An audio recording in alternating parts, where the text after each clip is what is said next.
Hello friends, मैं हूं doctor Suman Gupta, स्त्री एवं प्रसूति रोग विशेषज्ञ और kingdom of health YouTube channel पर आप सभी का स्वागत है।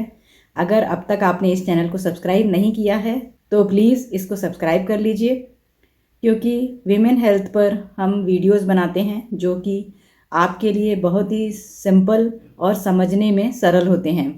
आप अपनी समस्याओं को हमारे यूट्यूब चैनल के कमेंट बॉक्स में डालकर पूछ सकते हैं। अगर आपको प्रेगनेंसी नहीं लग रही है तो उसे हम बांझपन कहते हैं, इनफर्टिलिटी कहते हैं। लेकिन अगर आपको प्रेगनेंसी आती तो है, लेकिन 1 महीने 2 महीने 3 महीने की होने के बाद प्रेगनेंसी आपकी अपने आप ही मिसकैरेज में चली जाती है, यानी कि उसका अपने आप ही गर्भपात हो जाता है और आपके पास अभी तक एक भी बेबी नहीं है और आपको बेबी की चाहत है, तो ऐसे विषय जिसे कि हम मिसकैरेज कहते हैं, इस पर मैं वीडियो बनाने जा रही हूँ और आपको बताऊंगी कि मिसकैरेज के क्या कारण होते हैं और मिसकैरेज के कौन कौन सी जांचें कराई जाती है और उसका इलाज कैसे किया जाता है। अगर आपको अभी तक कोई बेबी नहीं है तो आप इस वीडियो को ध्यान से देखिए और इसके अनुसार अपनी जांचें कराइए और इलाज कराइए, तो आपको प्रेगनेंसी जरूर मिलेगी। स्त्री एवं प्रसूति रोग विशेषज्ञ के तौर पर मेरी 25 साल की प्रैक्टिस में मैंने ऐसे बहुत से पेशेंट्स का इलाज किया है जिनको 5-6 बार गर्भपात की हिस्ट्री थी और इसके बाद जब हमने उनका कारण ढूंढने के बाद जब इलाज किया तो उनको बेबी मिला। जब यूरिन प्रेगनेंसी टेस्ट आपका पॉजिटिव आता है या सीरम बीटा एससीजी से आपका जो लेवल है वो 25 मिली इंटरनेशनल यूनिट पर ml से ज़्यादा आता है, तो हम प्रेगनेंसी टेस्ट पॉजिटिव कहते हैं। और नॉर्मली कई बार ऐसा होता है कि अल्ट्रासाउंड से यूट्रस में प्रेगनेंसी डायग्नोसिस होने से पहले ही कई बार प्रेगनेंसी लॉस में चली जाती है। इसे हम बायोकेमिकल लॉस कहते हैं। अगर प्रेगनेंसी यूट्रस में दिख जाती है सोनोग्राफी से और उसके बाद एम्ब्रियो या फीटस का लॉस हो जाता है, हो सकता है कि आपको पहले अल्ट्रासाउंड में बच्चे की धड़कन भी दिखाई दे गई हो और जब आप दोबारा अल्ट्रासाउंड कराने गए हों तो बच्चे की धड़कन दिखाई नहीं दे रही है और प्रेगनेंसी लॉस में चली गई है या फीटस की डेथ हो गई है। तो 20 वीक्स तक अगर प्रेगनेंसी लॉस होता है तो उसे हम मिसकैरेज मानते हैं। और मिसकैरेज 2 तरीके का होता है, early miscarriage and let miscarriage. जब 12 हफ्ते से कम समय की प्रेगनेंसी का प्रेगनेंसी लॉस हो जाता है तो उसे हम अर्ली मिसकैरेज कहते हैं, और 12 हफ्ते से ऊपर की प्रेगनेंसी और 20 हफ्ते से कम समय की प्रेगनेंसी का जब प्रेगनेंसी लॉस या स्पॉन्टेनियस अबॉर्शन होता है तो उसे हम लेट मिसकैरेज कहते हैं। अगर आपकी प्रेगनेंसी का समय 20 हफ्ते से ऊपर हो गया है और उसके बाद आपकी प्रेगनेंसी लॉस में चली जाती है, फीटस की डेथ हो जाती है, तो उसे हम स्टिल बर्थ कहते हैं। और फर्स्ट ट्राइमेस्टर प्रेगनेंसी लॉस और सेकंड ट्राइमेस्टर प्रेगनेंसी लॉस के अलग अलग कारण होते हैं और इन कारणों को जानने के बाद ही इलाज किया जाता है और उसके बाद ही आपको सक्सेसफुल प्रेगनेंसी और बेबी मिलने के चांस होते हैं। फर्स्ट ट्राइमेस्टर प्रेगनेंसी लॉस या अर्ली प्रेगनेंसी लॉस का मुख्य कारण जेनेटिक होता है। जब स्पर्म्स, ओवम या फिर जो फर्टिलाइजेशन के बाद जाइगोट बन रहा है उसमें कोई क्रोमोसोमल एनोमली हो जाती है तो अर्ली प्रेगनेंसी लॉस होने के चांस रहते हैं। जब आप अल्ट्रासाउंड कराते हैं तो हो सकता है कि आपकी प्रेगनेंसी यूट्रस में दिखाई दे जो कि ब्लाइटेड ओवम के रूप में हो। प्रेगनेंसी में जेस्टेशनल सैक तो दिखाई दे रहा है लेकिन योग सैक और फीटस नहीं दिखाई दे रहा है, या फिर एम्ब्रियो दिखाई दे रहा है लेकिन उसकी धड़कन दिखाई नहीं दे रही है, या फिर धड़कन आने के कुछ समय बाद जब आप दोबारा अल्ट्रासाउंड कराने जाते हैं तो वह धड़कन गायब हो जाती है और आपकी डॉक्टर आपसे बोलती हैं कि आपकी प्रेगनेंसी मिसकैरेज में चली गई है। तो ऐसी प्रेगनेंसी की डायग्नोसिस जिसमें कि क्रोमोसोमल एनोमली है या जीन्स की खराबी है, उसकी डायग्नोसिस कैसे की जाती है? इसके लिए हम जो पति पत्नी होते हैं उनकी कैरियोटाइपिंग कराते हैं, या फिर जो अबॉर्शन का प्रोडक्ट निकलता है उसको भी कैरियोटाइपिंग के लिए भेज सकते हैं और उसकी क्रोमोसोम्स की एनालिसिस कराने के बाद हमें पता चल जाता है कि जेनेटिक कारण की वजह से यह अबॉर्शन तो नहीं हो रहे हैं। जो प्रेगनेंसी का टिश्यू बाहर आता है उसकी दोनों तरह से जांच की जाती है। पहले तो ये देखा जाता है कि यह प्रेगनेंसी का टिश्यू है कि नहीं, यानी कि पेशेंट को वाकई में प्रेगनेंसी थी कि नहीं थी। पहला हिस्टोपैथोलॉजी की जांच होती है, जिसमें हम ये पता करते हैं कि इस टिश्यू के अंदर कोरियोनिक विलाई या ट्रोफोप्लास्टिक विलाई या फीटल पार्ट थे कि नहीं थे, जिससे कि यह कंफर्म हो जाए कि पेशेंट को प्रेगनेंसी थी। क्योंकि कई बार पेशेंट्स हॉस्पिटल में आके ऐसा बताते हैं कि उनके दिन चढ़ गए थे और उनकी अपने आप ही ब्लीडिंग हो गई, और ऐसा कई बार हो चुका है, लेकिन उनको ये कंफर्म नहीं होता है कि वह प्रेग्नेंट थी कि नहीं थी। कई बार तो पेशेंट यूरिन प्रेगनेंसी टेस्ट करके भी नहीं देखते हैं, और वह बार बार दिन चढ़ने के बाद बार बार जो उनको ब्लीडिंग होती है तो वो ये समझते हैं कि उनको बार बार गर्भपात हो जाता है। तो इसलिए प्रेगनेंसी आई थी कि नहीं आई थी, इसकी कन्फर्मेटिव डायग्नोसिस हिस्टोपैथोलॉजी एग्जामिनेशन के बाद, जो कि प्रेगनेंसी का टिश्यू बाहर आता है, उससे की जाती है। दूसरा, प्रोडक्ट ऑफ कंसेप्शन को कैरियोटाइपिंग के लिए, क्रोमोसोमल एनालिसिस के लिए भेजा जाता है, जिससे कि ये पता चल जाए कि जीन्स की खराबी की वजह से बार बार गर्भपात तो नहीं हो रहा है।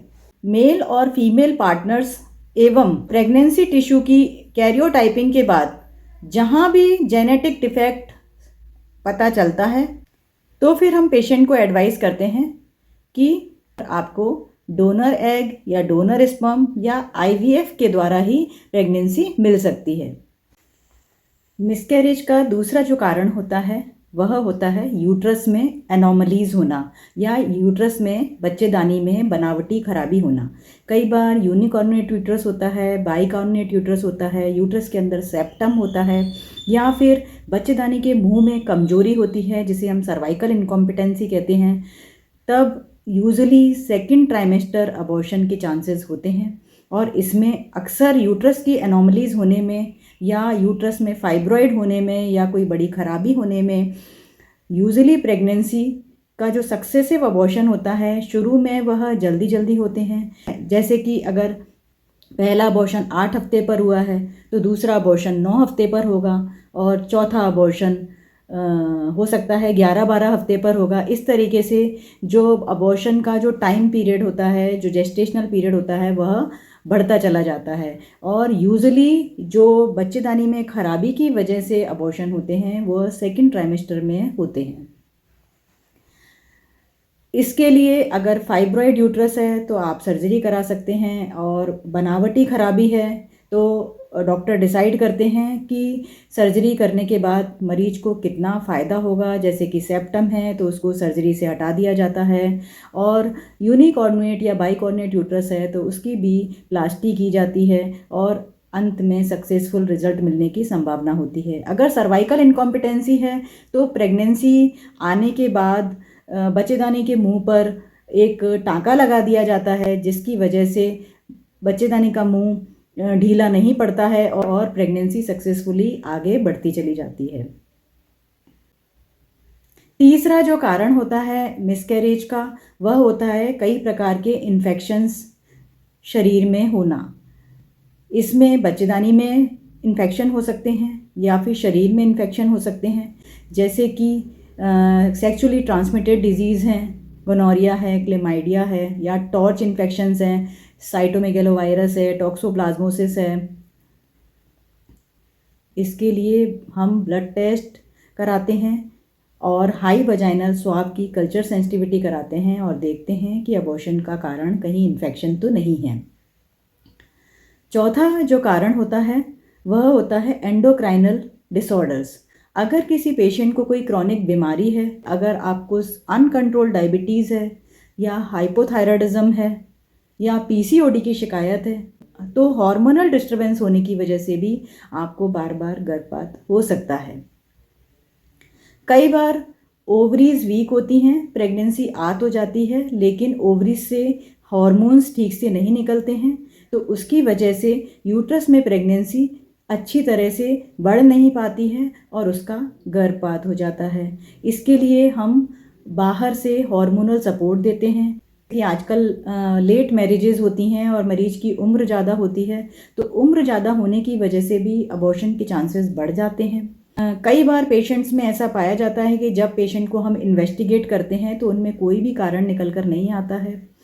तो ऐसा हो सकता है कि पेशेंट को ऑटो इम्यून डिसऑर्डर हो, और कुछ टेस्ट से ऑटोइम्यून डिसऑर्डर्स पता हो जाते हैं। कई बार बेबी आने पर अपने आप ही बॉडी का इम्यून सिस्टम प्रेगनेंसी को रिजेक्ट कर देता है और प्रेगनेंसी लॉस में चली जाती है। तो अगर ऐसा लगता है कि ऑटोइम्यून डिसऑर्डर्स है तो पेशेंट्स को स्टेरॉइड और इम्यूनोग्लोबुलिन्स थेरेपी दी जाती है। उसके बाद प्रेगनेंसी कंटिन्यू करती है। कुछ ब्लीडिंग डिसऑर्डर्स अगर पेशेंट को है तब भी प्रेगनेंसी लॉस में जा सकती है। इसके अलावा अगर पेशेंट को बहुत ज़्यादा केमिकल्स का एक्सपोजर हो रहा है, वह इस तरीके की एरिया में रहती है जहाँ पर लेड, आर्सेनिक या कोई अन्य केमिकल बहुत अधिक मात्रा में है, हवा में है या फिर उसके भोजन में है या पानी में है, तब भी पेशेंट का स्पॉन्टेनियस अबॉर्शन हो सकता है। कई बार एक्सरे की रेडिएशन के एक्सपोजर से भी अबॉर्शन हो सकता है।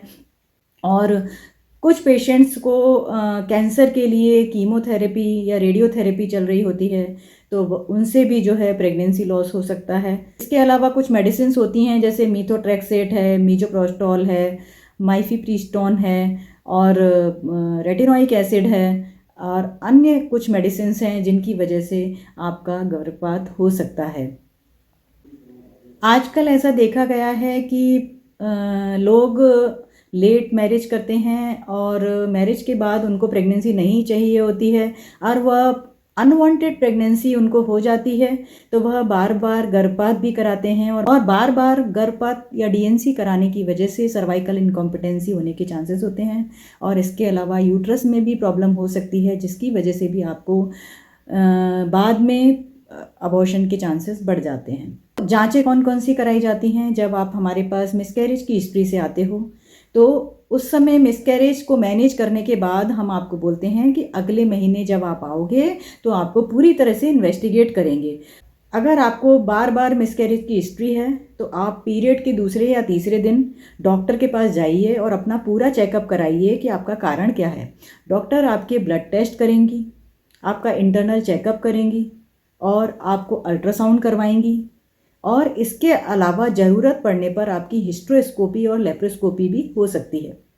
इसके बाद ही पूरा इवैल्यूएशन होता है कि आपको बीमारी क्या है और बीमारी पता करने के बाद, कारण पता करने के बाद आपका प्रेगनेंसी लगने से 3-4 महीने पहले इलाज किया जाता है और वह इलाज होने के बाद जब आप दोबारा से कंसीव करते हो या प्रेगनेंसी आपको लगती है, जैसे ही आपका 1 या 2 दिन ऊपर होता है तो आप प्रेगनेंसी टेस्ट कर लीजिए और तुरंत डॉक्टर से संपर्क कीजिए। तो डॉक्टर को पता है कि आपको किस किस तरह की दवाइयाँ प्रेगनेंसी के सपोर्ट में देनी हैं ताकि आपकी प्रेगनेंसी का इस बार गर्भपात ना हो और आपको वो ज़रूरी एडवाइस देती हैं। अगर आप उस एडवाइस को सीरियसली फॉलो करते हैं, सारी दवाइयों को समय समय पर लेते हैं, सारे हार्मोनल सपोर्ट्स इंजेक्शंस जो आपको डॉक्टर प्रिस्क्राइब करते हैं उनको आप फॉलो करते हैं, तो आपको प्रेगनेंसी ज़रूर मिलती है। ऐसा मैंने अपनी प्रैक्टिस में देखा है। अगर आपको बार बार गर्भपात हो रहा है तो आपको अपनी लाइफ स्टाइल में क्या क्या बदलाव करने हैं जिसकी वजह से अगर आपको अगली प्रेगनेंसी आएगी तो वह आपको मिले। सबसे पहले अगर आप शराब पीती हैं तो उसे बंद कर दीजिए, सिगरेट पीना बंद कर दीजिए और कॉफ़ी और चाय, कोल्ड ड्रिंक, जो भी आर्टिफिशियल फूड है, केमिकल्स हैं, उनको लेना बंद कर दीजिए। दूसरा, अगर आप किसी ऐसे टॉक्सिक एनवायरनमेंट में रह रहे हैं जहाँ पे लेड, आर्सेनिक या कोई भी केमिकल की मात्रा ज़्यादा है तो उस क्षेत्र में मत रहिए और अपने खाने पीने को सुधार लीजिए।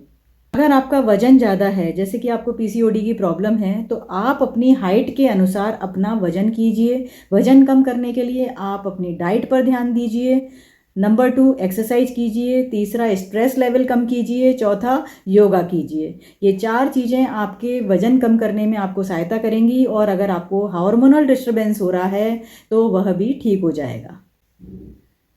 तीसरी बात, सही समय पर शादी करें और सही समय पर प्रेगनेंसी के लिए प्लान कर लें। और अगर आपको शादी के बाद तुरंत प्रेगनेंसी लग जाती है तो उसका गर्भपात ना कराएं। जिन दवाइयों से आपको गर्भपात की संभावना है उन दवाइयों को और केमिकल्स को बंद कर दीजिए। और अगर आपको हाई ब्लड प्रेशर है या डायबिटीज़ मेलाइटस है या हाइपोथायराइडिज्म है या पीसीओडी है तो उसका पहले इलाज कराइए और उसके बाद ही कंसीव करने के लिए प्लानिंग कीजिए। अगर आपका पीरियड समय पर नहीं आया है, 1-2 दिन ऊपर हो गए हैं डेट से, तो तुरंत आप यूरिन प्रेगनेंसी टेस्ट करके चेक कीजिए और अपने डॉक्टर के पास जाकर तुरंत संपर्क कीजिए, क्योंकि अगर आपको प्रेगनेंसी है तो डॉक्टर आपको सपोर्टिव थेरेपी देते हैं ताकि आपकी प्रेगनेंसी इस बार रिजेक्ट ना हो और आपका प्रेगनेंसी लॉस ना हो। और समय समय पर आप प्रेगनेंसी का अल्ट्रासाउंड कराते रहिए, जिससे कि आपको ये पता चल जाए कि आपकी प्रेगनेंसी है कि नहीं है और प्रेगनेंसी नॉर्मल है या एक्टोपिक प्रेगनेंसी है, सही समय से प्रेगनेंसी का विकास हो रहा है कि नहीं हो रहा है, और बच्चे की धड़कन आ गई है कि नहीं आ गई है, और बच्चे की धड़कन आकर कहीं प्रेगनेंसी दोबारा से लॉस में तो नहीं चली गई है। कई बार प्रेगनेंसी के साथ स्पॉटिंग या ब्लीडिंग होती है, तब भी प्रेगनेंसी ग्रो करती रहती है, उसका विकास होता रहता है। लेकिन प्रेगनेंसी के साथ अगर स्पॉटिंग, ब्लीडिंग या पेन हो रहा है तो हो सकता है कि आपकी प्रेगनेंसी कुछ दिन बढ़कर फिर उसका विकास होना बंद हो गया हो और वह मिसकैरेज में जा रही हो। इसलिए आप डॉक्टर के संपर्क में रहिए और अपना चेकअप रेगुलर कराते रहिए। अब मैं आपको बता रही हूँ कि मिसकैरेज के जो पेशेंट्स होते हैं वो किस किस तरीके से डॉक्टर के पास जाकर प्रेजेंट करते हैं। सबसे पहला जो पेशेंट्स होते हैं वह होते हैं थ्रेटेंड मिसकैरेज। इसका मतलब होता है कि पेशेंट को प्रेगनेंसी है और पेशेंट को साथ में स्पॉटिंग या ब्लीडिंग हो रही है, लेकिन जब हम अल्ट्रासाउंड करते हैं तो पेशेंट की प्रेगनेंसी बिल्कुल सही दिख रही होती है और जितने वीक्स की पेशेंट की प्रेगनेंसी होती है उतने वीक्स का जेस्टेशनल सैक हमें दिखाई दे रहा होता है। और अगर प्रेगनेंसी 7 वीक्स से बड़ी है तो बच्चे की धड़कन भी दिखाई देती है, ठीक से एम्ब्रियो, योग सैक, फीटल पोल सब कुछ दिखाई दे रहा होता है। उस केस में हम पेशेंट्स का इलाज करते हैं, जो भी कारण है उसका इलाज करते हैं तो प्रेगनेंसी आगे कंटिन्यू करती है। इसे हम कहते हैं थ्रेटेंड मिसकैरेज।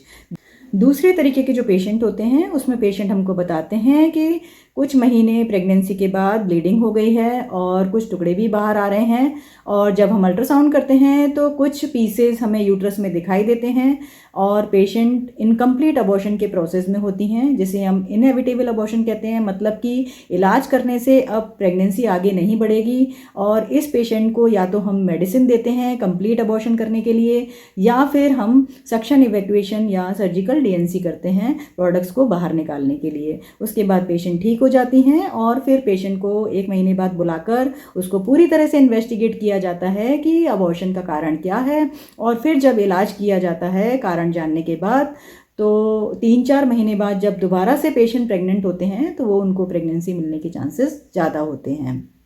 तीसरे तरीके के जो पेशेंट्स का प्रेजेंटेशन होता है वह होता है कंप्लीट मिसकैरेज। इसका मतलब होता है कि पेशेंट को प्रेगनेंसी आई थी और पेशेंट डॉक्टर के पास आके बताती हैं कि उनका पूरा जेस्टेशनल सैक या बेबी पूरी तरह से अपने आप ही ब्लीडिंग होने के बाद निकल गया है, और जब हम उनका अल्ट्रासाउंड करते हैं तो हमें यूट्रस बिल्कुल खाली दिखाई देता है और कंप्लीटली यूट्रस में जो भी जेस्टेशनल सैक, फीटस, एम्ब्रियो होता है, साथ में जो प्लेसेंटा होता है वह पूरी तरह से निकल चुका होता है। उस केस में केवल पेशेंट को सिम्प्टोमेटिक ट्रीटमेंट दिया जाता है।